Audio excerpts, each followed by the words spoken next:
Hi, everyone. Welcome to the latest edition of ProductTank New York. Today, we're fortunate enough to have a panel discussion on why product management is about product tension. Today, our host is Marc Abraham, who's the head of product engagement at ASOS and also the author of the book Product Management Equals Product Tension. Today, we'll have a panel discussion, but we'll also after that have the opportunity for Q&A. So right from the start, if any questions come to mind, just feel free to drop them in the comments box, and then we'll dive into them at the end of our discussion. So I'll hand over to Marc now. Thank you, guys. Get into it. Yeah, thank you for having us. Let me share my screen because I've got some intro slides just to set the scene for the conversation today.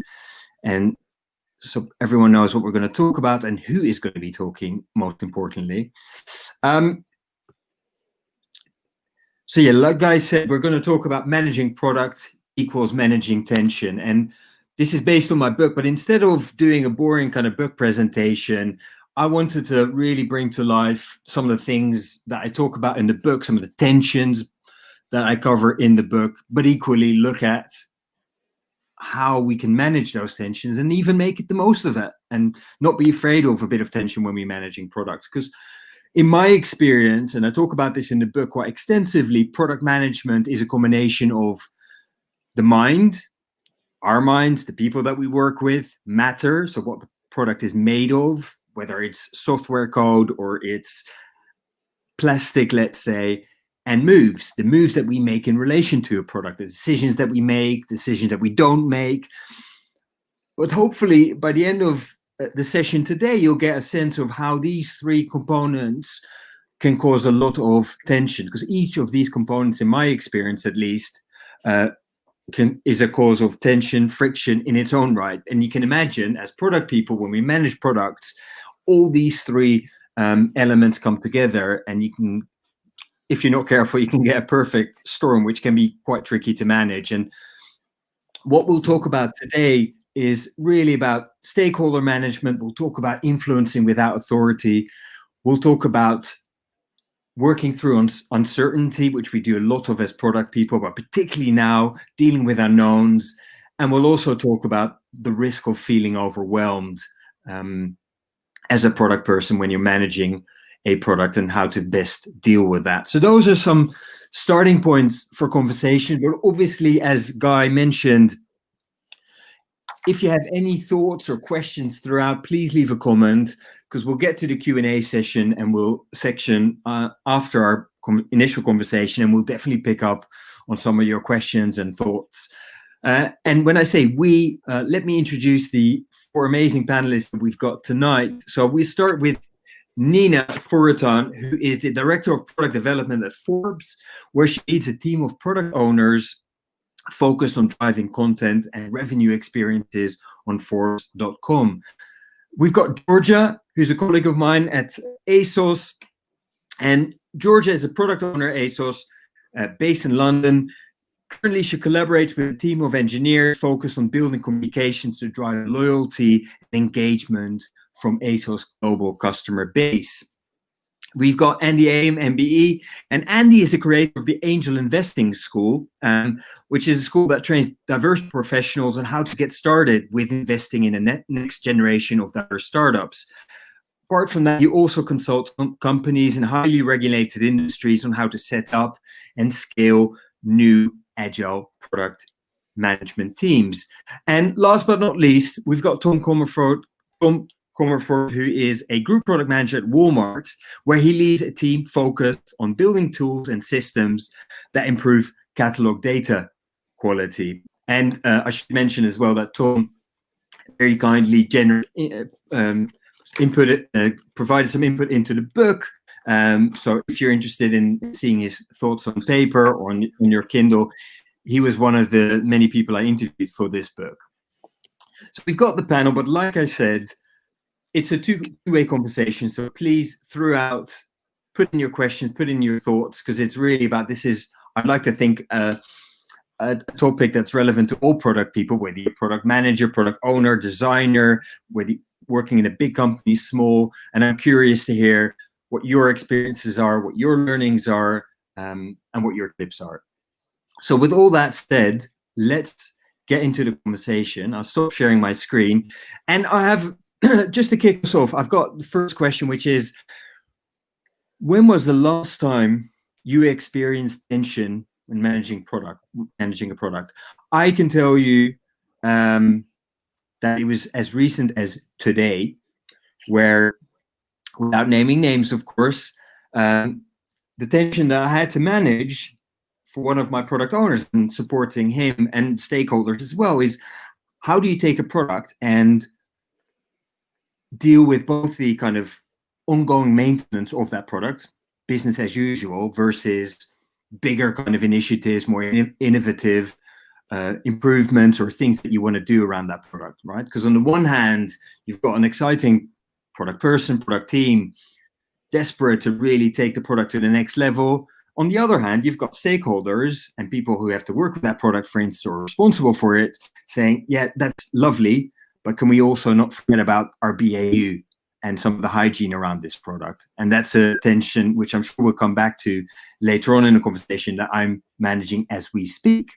So with that said, can I bring in Nina? Tell us about the last time you experienced a tension when it comes to managing a product. Yeah, thank you. I fully resonate with your recency of when you last experienced that, because I also this morning actually, experienced tension with managing a product. Specifically at Forbes, we're launching a lot of new initiatives, and I think a lot of people are doing that as well because they're pivoting with kind of the times, with their user base, the demographic, the way that people are living their lives are changing, and so you want to keep evolving, especially now.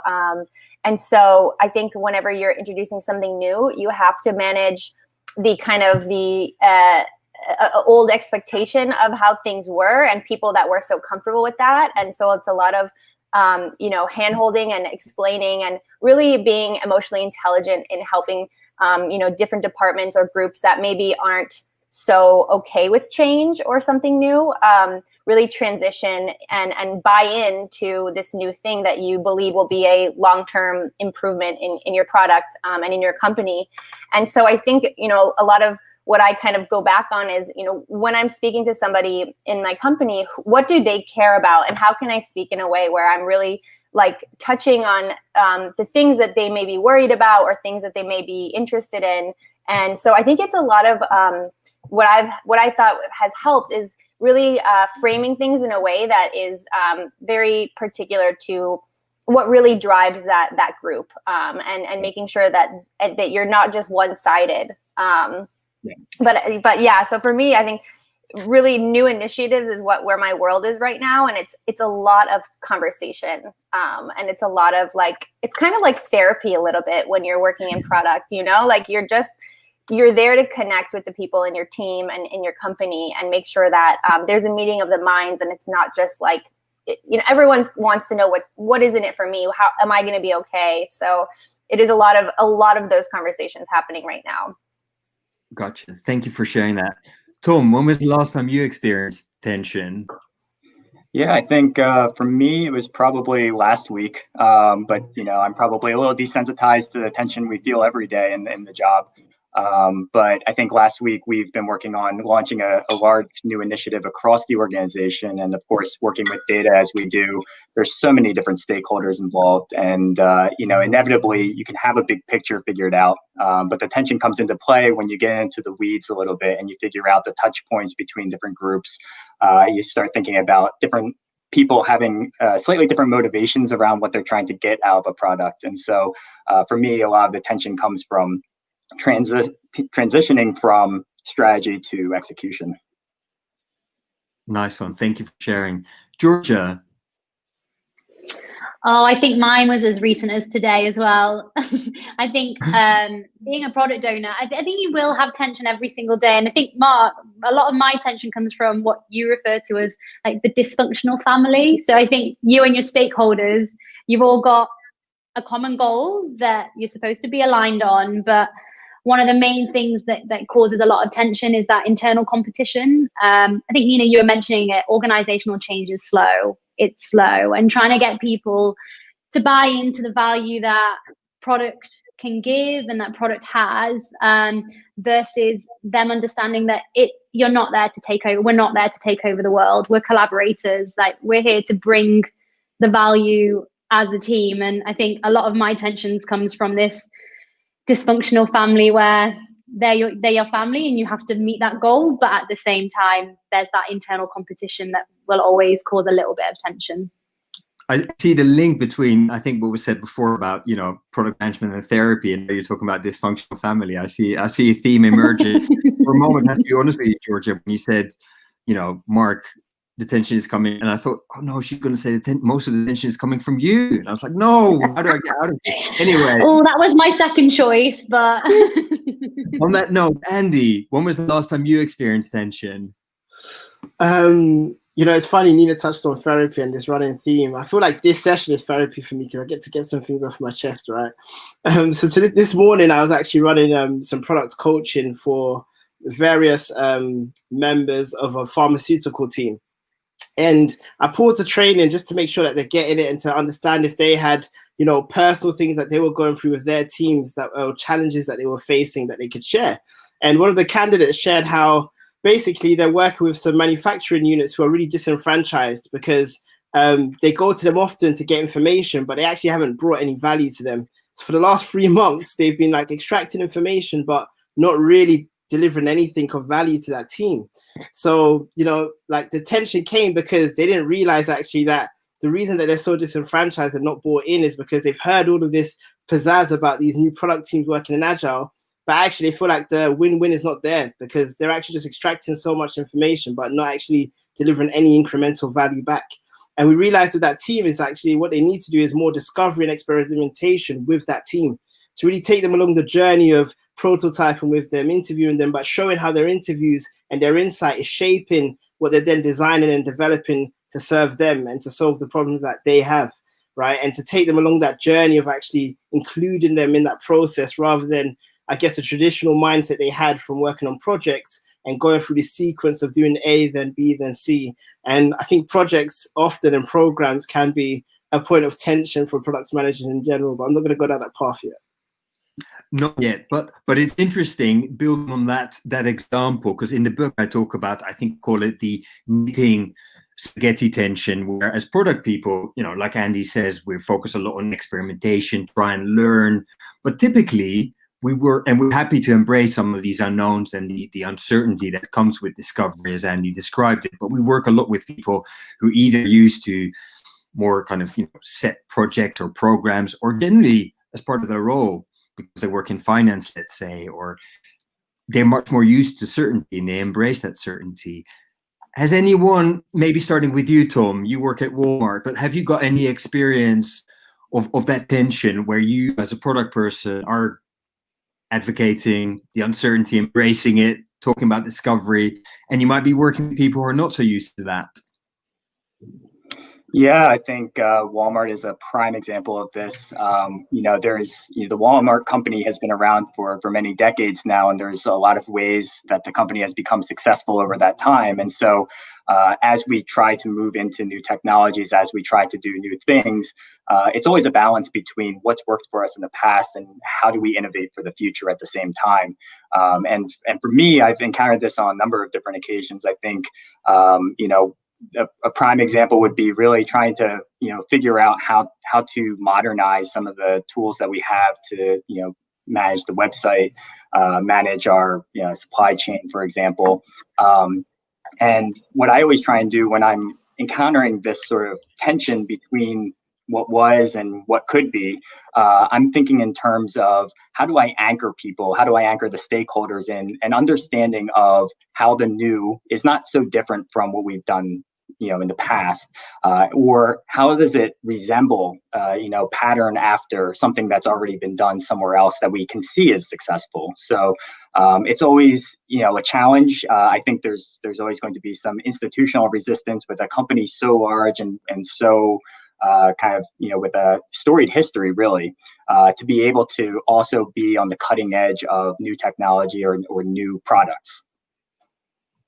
So you talk a lot about, it sounds like almost anchoring or framing in a way that resonates, a bit like Nina was saying, from an empathy point of view.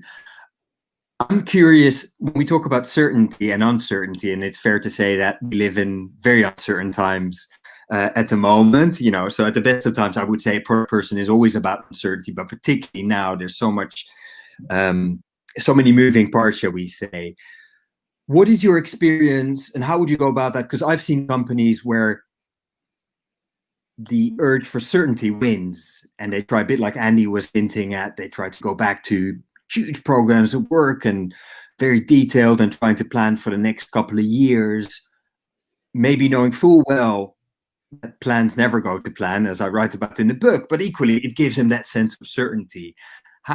Any experiences, maybe Nina, if I can start with you, because you mentioned that you're working on new initiatives.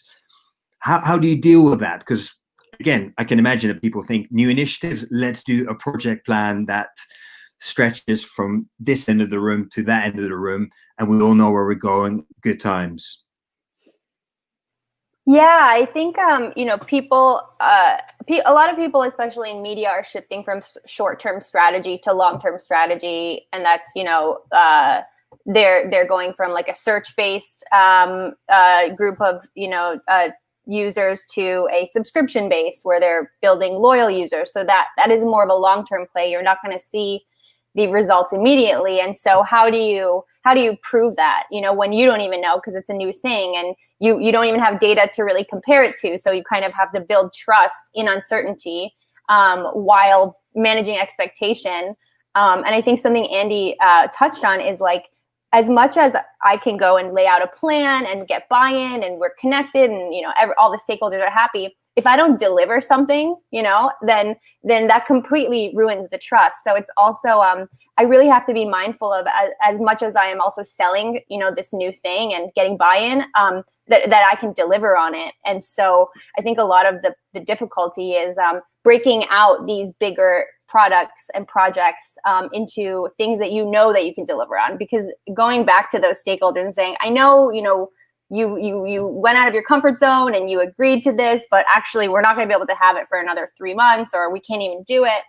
So I think the biggest thing in helping that manage that tension is also making sure that you can deliver on these long-term projects and the milestones that you're setting with them. So it is not an easy thing. Like what you guys do is not easy. What we do in product is not easy, but it's like a delicate balance between selling something and then making sure you can deliver it. Georgia, thanks for that. Georgia, have you got any thoughts on that as well to add? Yeah, I think I was going to completely agree with what Nina said. I think in uncertain times, it's all about almost like proving what you can. So within all uncertainty, there will be a little bit of certainty, even if that's a hypothesis or an assumption or a gut feeling. And I think it's about taking those gut feelings, taking those assumptions with that uncertainty and saying that, and actually, validating, if that stakeholder feels that they don't know what's happening, say, yeah, I understand. I don't know what's happening either, but I have this assumption, or I have this thing that I think we can test that might get us a little bit closer to where we do know, or where we have a little bit more certainty. And I think it's about incremental, and it's where, as product people, and something that I try to always do is like advocate experimentation. So kind of how can we be that advocate to say, it's okay, we don't know, but this might help us learn. That's kind of the stance that I always try and take. And then sometimes when you can't do that, go on, Mark. I was gonna say, when you can't do that, sometimes it's a bit like building the trust by doing. So being like, just do get something live to prove it. So then you've got their trust, and then you can be like, okay, we did that. So can we do this now?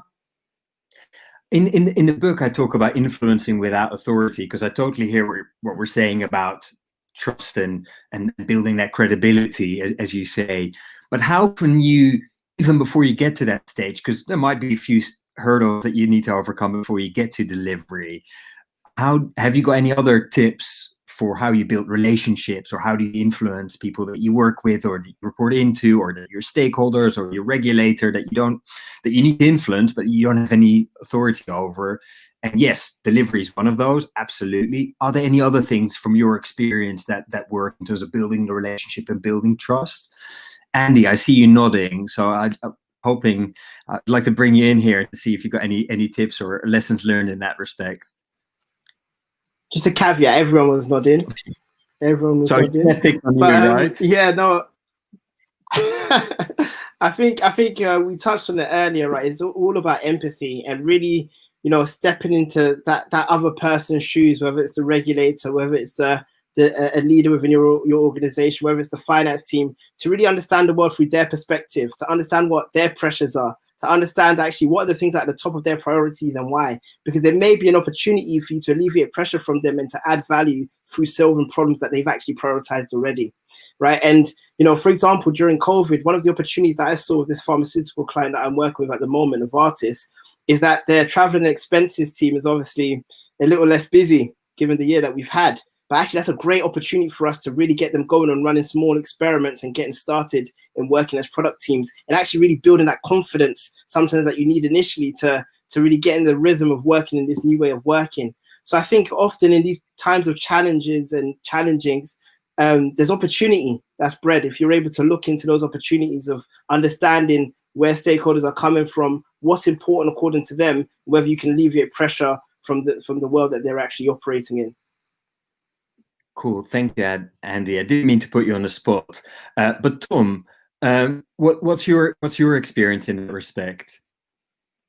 Yeah, I think Andy probably took the words right out of my mouth with his answer, because I think empathy is the name of the game to build trust. Really kind of understanding what motivates other people and what's in it for them, really, and putting yourself in their shoes will help you. Even if you can't necessarily deliver full value to that stakeholder, you can at least position your product or your actions in a way that is more appealing to them. And so I think empathy, kind of looking through someone else's point of view, that's really the best way to build trust when you don't have a track record to fall back on, when you don't have the ability to say, look, I've already delivered for you, or I'm able to do these things. That's the best first step, in my opinion. Thank you for that. But let me be controversial, because that's, I can't help myself. And again, I'm not going to pick on anyone. I'm just going to see who wants to take this one first. Is where do you draw the line, or is there a thin line between that kind of empathy bit and as a product manager becoming a yes person or a doormat who just does everything that the stakeholder is asking for? I see lots of nodding faces, but I'm just going to wait 1 second because I don't want to put anyone on the spot. Is there a thin line, or how do you manage that? Have you got any tips for anyone on the call? Sorry, we're going to say something. You go first, Georgia, if you want. I was just going to say, yes, there is a line. And I think sometimes, like me personally, sometimes I know that line, and then other times I've only realized that line after I passed it. So I'm almost over the line and I'm doing something and I'm like, why am I doing this? Like, when did I say yes? So I think that line is so thin that you can like cross it without even knowing. And sometimes when I've crossed it without even knowing, I've almost had to take that stance where I like retreat a little bit and say, what am I doing? Like, what am I doing here? Why am I doing this? And then if I still believe that it will build trust, or it will add value, or if it's even achievable, then I can go forth and say, okay, I'll get this one done.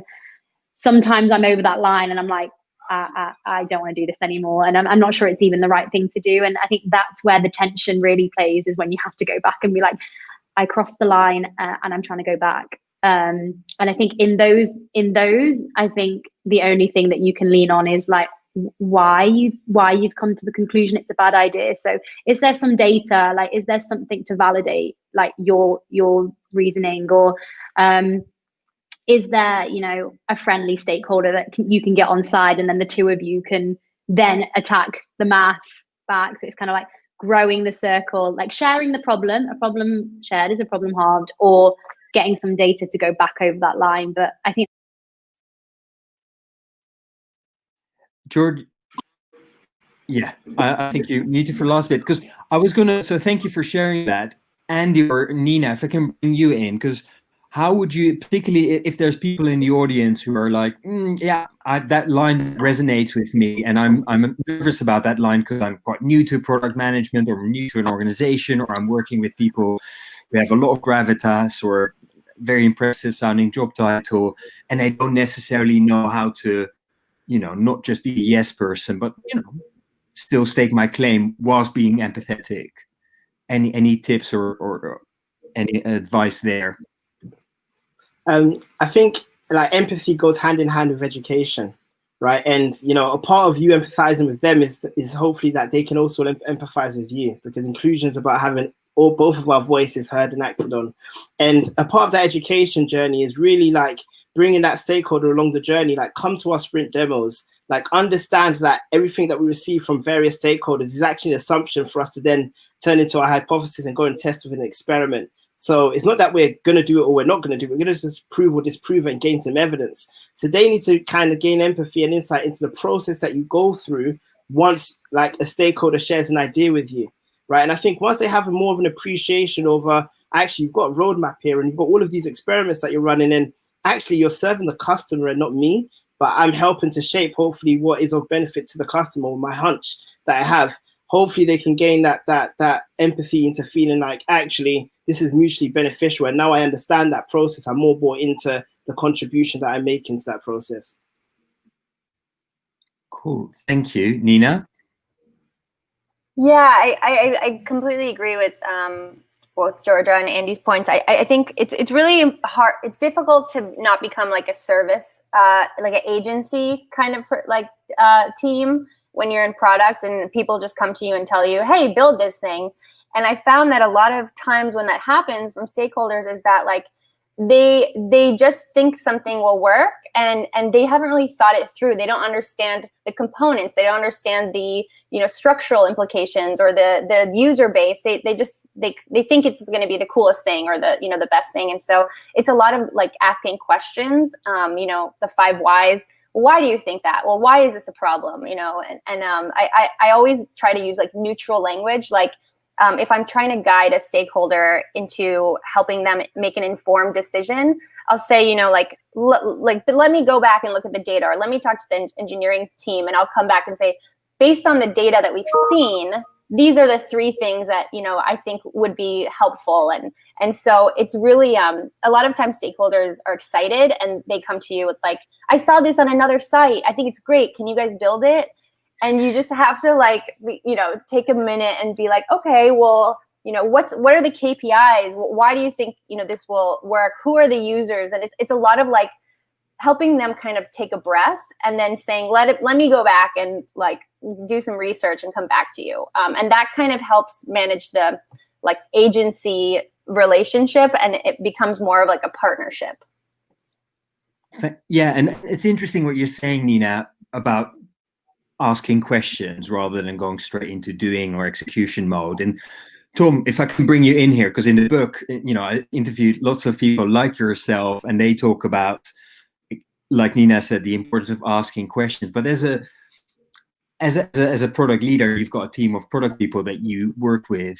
How do you make people feel comfortable with asking questions? Because what I've learned from talking to people for the book, they say, well, lots of people think that product people have all the answers and we're walking fountains of knowledge. So I don't feel comfortable. There's that kind of hesitation to ask questions. How do you make people feel comfortable asking questions? Yeah. Asking why?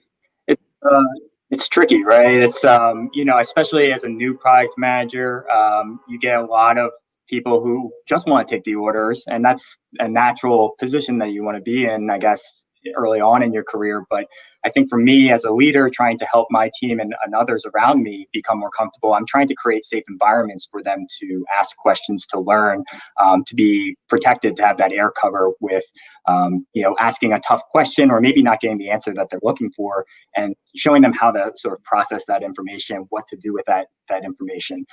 So really, I think it's tricky, right? It's hard enough for us as individual contributors to ask the tough questions sometimes, but then to help coach others in the same pursuit, really, depends on the environment that you're in, but you really have to give people the opportunity to make mistakes, to learn through experiences. And as Georgia was mentioning, you may find yourself well across that line, and you have to recognize that and admit to it, and move forward from there.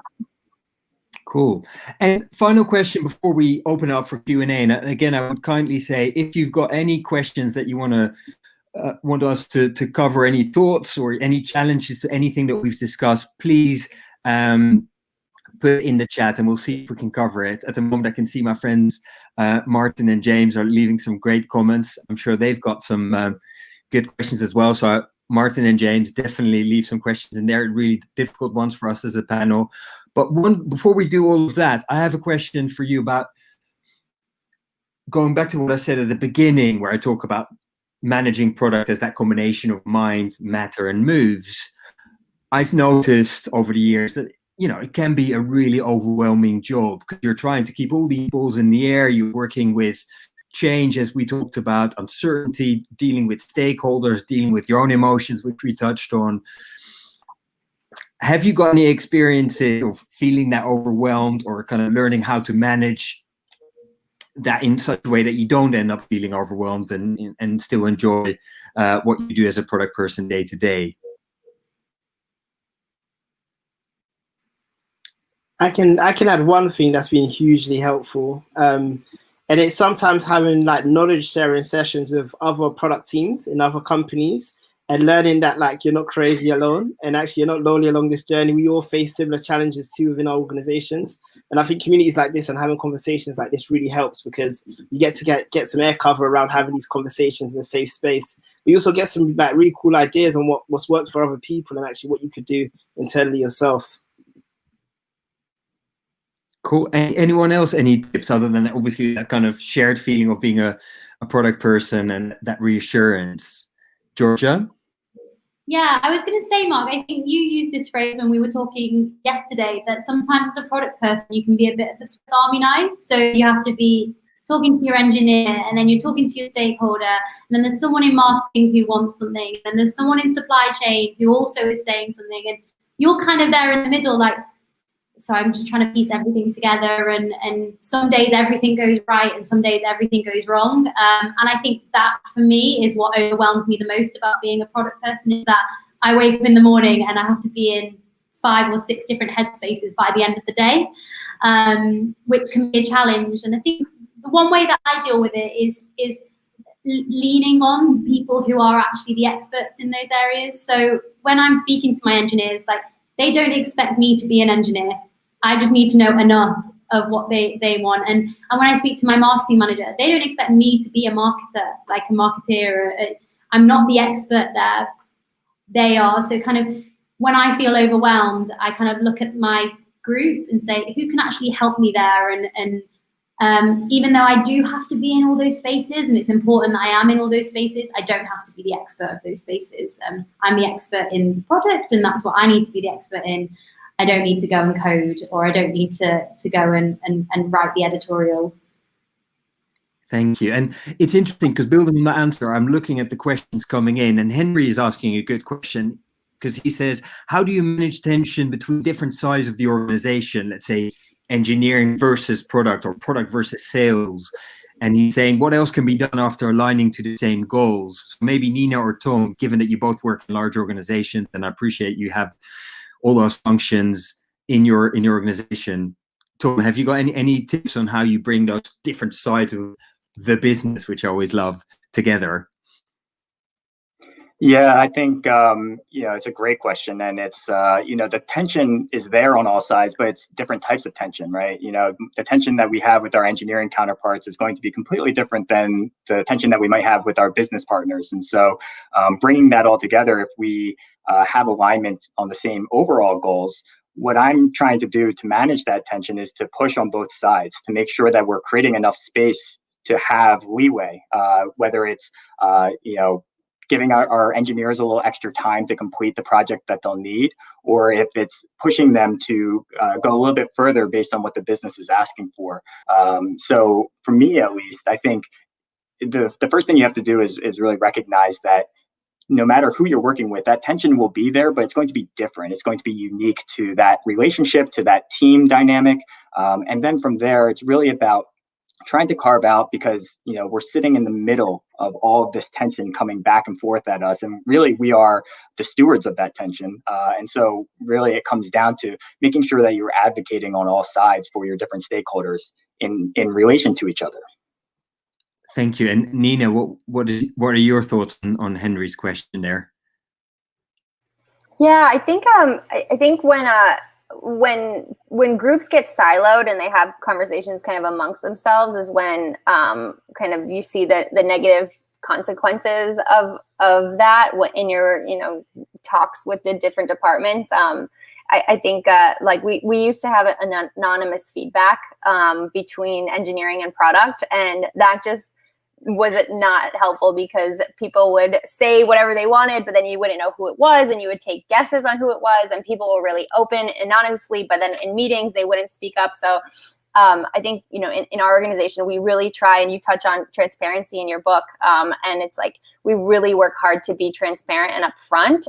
And we actually used to have we talk about therapy a lot. We used to have company-wide therapy sessions with a therapist coach, where we would come in and we would learn. It's kind of like, when you're younger, you would learn how to speak in a way that was safe, but you could also be critical at the same time. And so it's culturally, it's important to make sure that the organization is bought in like that transparent conversation, and that it's a safe environment, because when people stop talking to each other, I think that's when the problems really arise. But that's an interesting one, that example. I love that. Obviously, you had that therapist coach coming into the organization, because I think we talk a lot about psychological safety as something that we want, but just to be able to do that, you have to have the tools, and that, as you say, that starts a lot with kind of speaking in the right way and listening in the right way. So thank you for sharing that. And there's also a question from my homie Martin, who says, we talk a lot about the natural tension in product, but when have you had to intentionally inject some tension in order to drive the conversation? And I cover that in the book, where I talk about making the most of tension, and I think Tom alluded to it as well. Andy, can I start with you in terms of your experience, maybe pushing a bit more and making the most of that tension? Absolutely. And I think Tom touched on a good relationship, which often has tension between like managing the tension and pressures that sales have around the fact that they want to sell a certain product that isn't quite ready yet. And engineers wanting to get it perfect and want to get it to a stage where it's ready. But actually, some of that sales pressure can be really positive in getting you to really think about your minimal lovable product that you can launch, and actually let's really strip it back down to what it just needs to be to initially deliver value. And I think that's a good one that you can actually use sometimes to really get your engineers to really appreciate actually what a walking skeleton or just a slim version of this product or release could actually look like, and in turn, actually, like the tension between sales sometimes and even compliance around like what they are allowed and not allowed to sell given a product that's just launching. So again, like as that facilitator, you've got a unique perspective in how you really manage those different tensions and relationships. It feels like Game of Thrones almost at times, but it can be really positive actually in like delivering value and focusing on getting something out into the customer's hands that is actually of value but quite slim. Cool. Georgia, have you got any thoughts on that? Yeah, I was going to say, I think you hit the nail on the head, Andy. Like the biggest one that I find using tension to power the right outcome is all around really getting people to think about what is the minimal thing that you can do to get the most value that you can. I mean, I had it even today as we're a massive e-com moving into Black Friday and hopefully a good Black Friday. We were talking with my dev team today, and I was like, is there anything that we can do? Anything? You could feel the tension and refinement where they were like, well, no, there's not. We've only got X amount of days. And then when you push them a little bit further and you push them a little bit further, you actually find that there is something that you can do. And I think sometimes it feels awkward. I know I've been in refinements where I've dropped something and I've been like, oh, I actually can feel that hit the tension in the room. But then by injecting that little bit of tension, it gets people to critically think and it takes them out of their day-to-day. Sometimes, especially if you're a dev team and you work with the same software engineers for a long time, you can get into a bit of a routine where you fall into like your natural rhythm. And I think sometimes injecting tension is good to get people out of that natural rhythm and push them, and push yourself as well to think, do I need everything, or actually is that requirement that I've labeled a must, is that actually a could? And I think you touched on some great points there, and there are some simple things that you can do to inject a bit of that tension, right? Because I think it's healthy, and we'll talk a bit more about the line between healthy and unhealthy tension in a moment. But simple things. So I've definitely talked quite openly about this in the book. I think I've come from the one extreme where it was more like tension all the time, right? And not picking my battles and being a bulldozer with a capital B. But if you want to, look at that healthy tension, a bit like you're describing, Andy and Georgia, simple things like playing devil's advocate and doing that kind of in a normal way for people to get used to, and asking, and I talk about liberating kind of conversation structures where you ask really hard questions, but you do it in such a way that people feel, this is a challenging question. I'm forced to think here, and it doesn't feel like a criticism or personal attack, but really just to, say, what happens if this doesn't go to plan, or, what are your assumptions based on? What do we need to prove or disprove them, right? Those kind of questions. And the other thing I do, which some of you on this call will know, is I do role play, where I play out the tension, but in a safe space. So I'll pretend to be a difficult stakeholder or play through questions that might come up. And I know it's not for everyone, but sometimes it really helps, and again, in a safe, trusted space to play out those potential scenarios or questions that you might get when you find yourself in a situation of tension, or deliberately introducing some tension to the situation. Cool. There was also a question, and again from Sam, who's talking more about freelancing, and he's got more of a general question, but does that have an impact at all in terms of tensions that you encounter, especially if you are a freelance product person? Andy? I can talk to that, because I'm a freelance product person at the moment. And I think when you first enter as a freelancer, you're really trying to build trust, right? You're just new into this organization, whether it's big or small. They've got an existing culture, existing way of working, and you're really trying to go for some quick wins to really build some trust and like get people to feel like actually you're a safe pair of hands. And at the same time, you're really trying to study and understand the environment that you've just entered into as well. But I think it reached a critical point where actually you can add a lot of value by like sometimes having that tension and being that critical friend. Like, and what Mark discussed a little bit earlier was around like wearing different hats. Edward de Bono has this exercise around lateral hats and wearing different hats. So like, like you take a turn of like thinking as a salesperson, you take a turn as thinking as an engineer, and almost going through this pre-mortems exercise of really fleshing out all of the things that could go wrong and all of the things that they see from their perspective, so that actually you're better equipped to go and have the conversation more proactively with these different stakeholders too. So yeah, I understand some of the tensions, especially initially as a freelancer.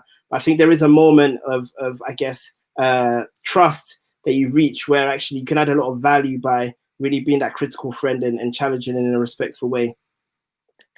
And Nina, there was we talked beginning, and I think Georgia also, acknowledged that, the moments when you realize that you've maybe ventured into the yes person, and you want to walk back and bring back a bit of challenge or tension, or maybe put yourself in a position where it's easier to say no. Have you got any tips? This is a question from James of how you can do that gently and still, maintain that trust, maintain your own kind of credibility, but still be in a position where you don't always have to say yes, and you can challenge or you can question or say no. Yeah, I think as a manager, you find that, I think Tom touched on this more, the people that you manage who are maybe newer in their career, it's harder for them to kind of feel like confident. Oh, they don't want to like ruffle feathers, or they don't want to, do anything wrong. And so they kind of just say yes a lot. And so it's a lot of reframing it. And it's like, if you're not pushing back and you're not saying no, what you're doing is you're the expert on the user. And so if you think about it in a way that your job is to protect the user and therefore provide value to the business. And so if you frame it in a way that is whatever it is for you, that makes you feel comfortable, but that instead of saying, no, we're not going to do that, really being like, yeah, I understand, that empathy part. I understand what you're trying to do. So, and talking through like, so, what is the expected result that you want to see? What is the KPI? Where's the needle that what needle are you trying to move? Are you trying to get, more conversions? Are you trying to increase engagement? Like, and really like ask them questions that makes them think more about what they're trying to accomplish. I think a lot of times, like, there are top level initiatives that it's like, we just promised this thing, the CEO is telling us we have to implement it, and you can't, at that point you're like, all right, like let's do it. But I think there's other instances where, people are coming to you with requests. And so I think it's really trying to create a go-to, like 3 lines that you feel comfortable with that you can always use. And maybe it's like, wow, that's great. Like, let's set up time over coffee to talk about it. Or, what is the expected results that you're trying to see? And Nina, you're almost describing, to me, that sounds like a happy path for those kind of conversations where you have a rational conversation. There's a question here from, I hope I pronounced it right, but it's Bule, who says, how do you manage not to take personally the anger and the aggression which come along with any changes or things that we're trying to do without doubting yourself? So Tom, if I can ask your thoughts on that. So how do you, you find yourself in a difficult situation, you're not having that coffee that Nina talked about, and there's a bit of real tension there playing out. How do you, any tips or thoughts or lessons learned in terms of not taking it personally and not starting to doubt yourself? Yeah, it took me a long time in my career to really become comfortable with this. And I'm sure from time to time, I'll still run into these scenarios where I feel personally attacked, even though I know in my head that that's not really the intent here. It feels that way a lot of times, especially in the heat of the moment. For me, the trick that I've been using to somewhat good effect in the past has been to kind of transition that tension or that feeling that feels like it's being directed at me onto my product itself, the physical product. The physical product doesn't have any emotion. It doesn't feel anything. And so by looking at that, it's still my baby, right? It's still the product I care about. And so I'm looking at the product now and I'm saying, man, my product just got really attacked by this person. I feel bad for it. I got to take care of my product. I have to figure out a way forward with this, difficult situation. But it's not me. It's the product, right? It doesn't change who I am as a person, as a product manager. At the end of the day, I'm still Tom, and that's fine. And so for me, that's how I've been able to kind of remove myself a little bit from some of those challenging tension moments. Excellent. Anyone else? Any other in response to Bule on how you manage that kind of, as Tom says, draw that kind of, again, I'll say again, that line between the product and yourself as a product person? I just want to quickly agree with Tom and say, yeah, I mean, I love that, because I've definitely been in conversations where people yell and are act inappropriately, and really, like, all you can do is stay calm and have them play out whatever emotions they're having, because not everyone is as really invested in being, a good partner. Some people are different. People are different. Some people are sometimes bad actors, and you just have to protect yourself and your team and the product as much as possible. And sometimes my go-to is just being calm and just like letting that moment pass and not reacting, because I think reacting to it and adding that to the fire is the worst thing. Yeah, absolutely. And I love what you're saying now. In the book I talk, and I learned this the hard way, is the power of the pause, where you just take a moment, because it's very tempting. Like Bule says, you go, you're feeling attacked, so you go straight back, or you start drawing all kinds of conclusions, but just take that moment to just let it be almost. Thank you for that. And I'm conscious of time, so let me just say we've got 1 or 2 questions that we can cover. So please let us know, and we'll cover them. But there's already a question from James, which is, have you been in a position where toxic tension has become unworkable? How do you make the decision that simply want to walk away from? As product people, we like to fix, but it's not always possible. Again, that comes back to what I alluded to earlier, that I was going to say tension, but that transition from healthy tension, where we push ourselves for the good of the product, the business, the customer, to unhealthy tension, where you get bad actors or it starts really affecting you personally, like I think James is alluding at. Georgia, have you been in that situation? Have you got any thoughts on that? Yeah, I think they're kind of how I think about unhealthy tension and positions that I've been in where it's turned toxic, and the kind of things that Nina and Tom were talking about in terms of like not taking it personally. I think they're kind of intertwined in my approach, that I always think what caused that reaction, and you can only control yourself, right? So if the answer to what caused that reaction isn't you, then you can look to solve it. But if you look at attention and you say what caused that reaction and it's them, you know, and you can't see a way forward in terms of talking it through, or you're not going to get that receptive. There's only so much empathy you can build. You can't control that other person, and I think it's that crucial question is what caused that tension, and if it is that person, and it's their nature, or it's their role, or it's their perception. I think it's a self-awareness, knowing that you can only do so much as one person, and I think that also helps me not take things personally as well, because I'm like, I've done as much as I can do, and you know, walking away from it can be anything from, you know, that feature doesn't become a priority anymore, to all the way to being like, this product just won't get off the ground.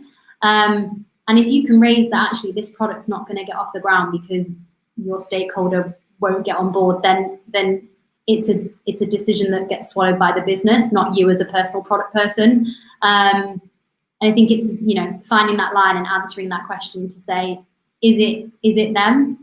And when it is them, it's making, you know, being bold. Like I think being brave, always people think being brave is like doing something, but I actually think sometimes like being brave is being able to say, I can't do it. And I think that distinction isn't always go forward like a bull. It might actually be you're being brave by saying, I can't do this one.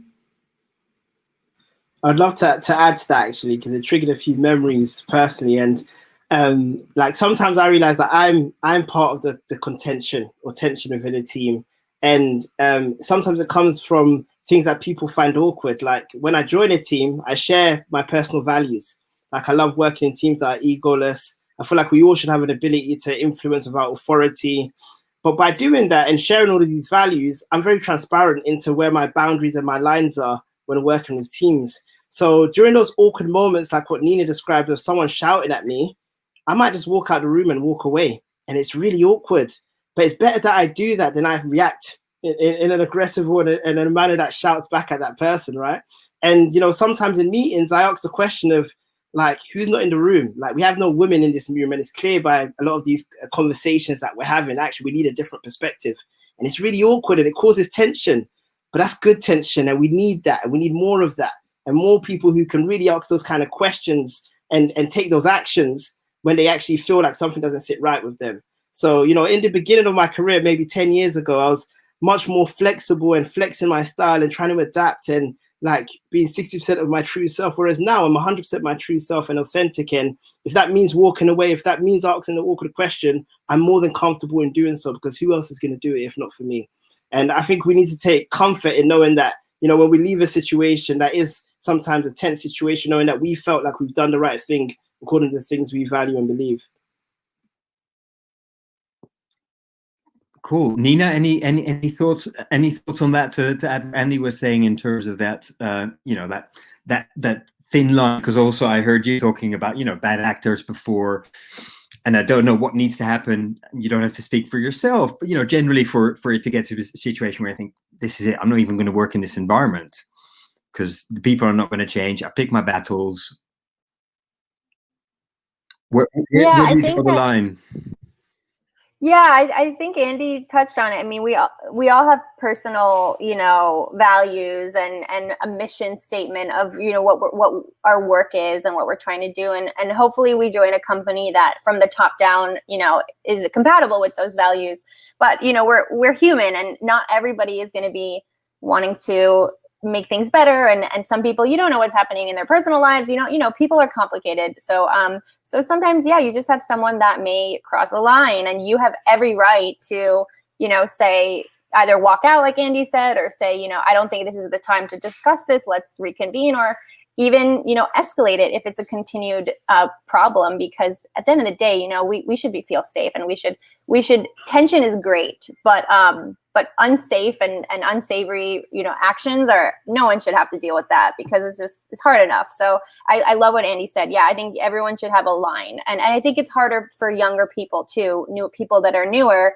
And so it's our jobs as leaders and managers to make sure that you connect with your team, and if they're having problems, help them kind of, you might have to escalate it and take over. But yeah, I love that personal values and sticking to it. Excellent.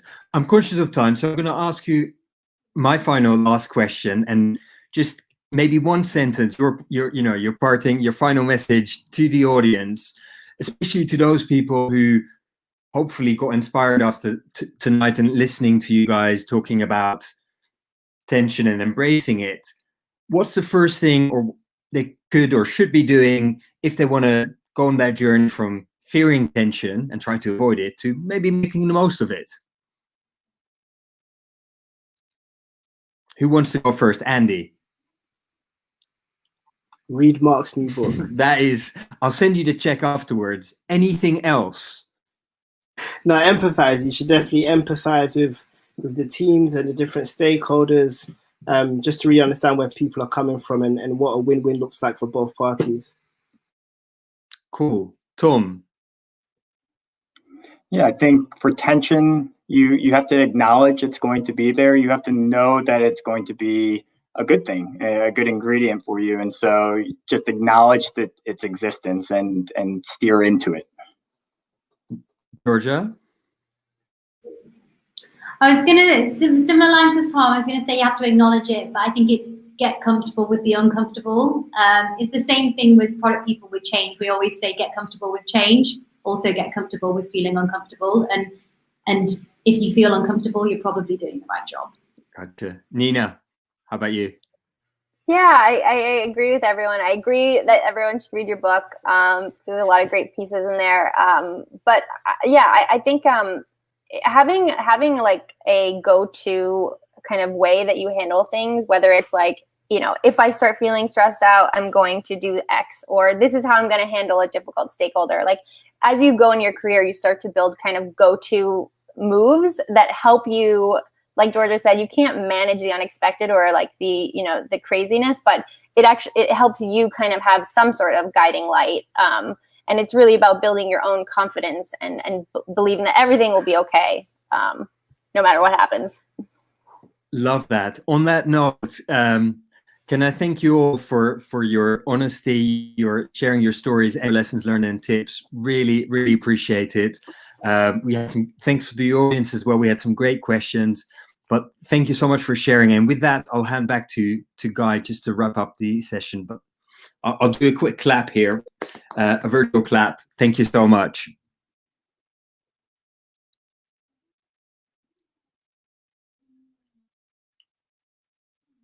I think, Guy, you're muted.